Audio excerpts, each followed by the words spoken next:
বিএনপির অবস্থা হলো ব্রেইনলিস আওয়ামী লীগের মতো।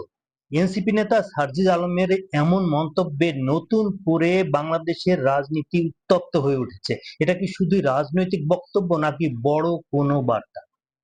হবিগঞ্জ ও সিলেট এনসিপির কর্মসূচিকে ঘিরে সাম্প্রতিক উত্তেজনার প্রেক্ষাপটে সার্জিস আলম অভিযোগ করেছেন যে বিএনপি এখন অতীতের আওয়ামী লীগের মতোই রাজনৈতিক কর্মসূচিতে বাধা দেওয়ার চেষ্টা করছে এবং সেই পথ বেছে নিয়েছে।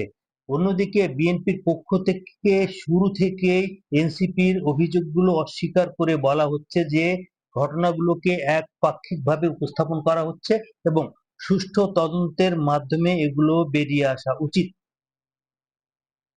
এখন রাজনৈতিক বিশ্লেষকদের সামনে যে প্রশ্নগুলো ঘুরে ফিরে আসছে তা হলো যে এখানে মূল প্রশ্নটি কিন্তু কে কি বলল তা নয়, বরং প্রশ্ন হলো জুলাই অভ্যুত্থানের পর যে সহনশীল ও ভিন্নধর্মী সংস্কৃতির প্রত্যাশা করা হয়েছিল, বাস্তবে কি আমরা সেদিকে এগোচ্ছি বা এগোতে পারছি, নাকি আবারও পাল্টাপাল্টি অভিযোগ, সংঘাত আর প্রতিপক্ষকে দমনের রাজনীতিতে ফিরে যাচ্ছে?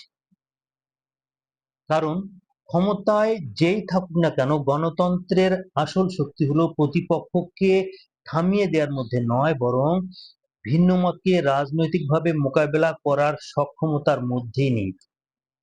আপনার কি মনে হয় বাংলাদেশের রাজনীতি কি সত্যিই নতুন পথে এগোচ্ছে নাকি পুরনো চক্রের মধ্যেই ঘুরপাক খাচ্ছে? কমেন্টে আপনার মতামত জানান আর এই ধরনের রাজনৈতিক আপডেট পেতে আমার পেজটি ফলো দিয়ে রাখুন। ধন্যবাদ।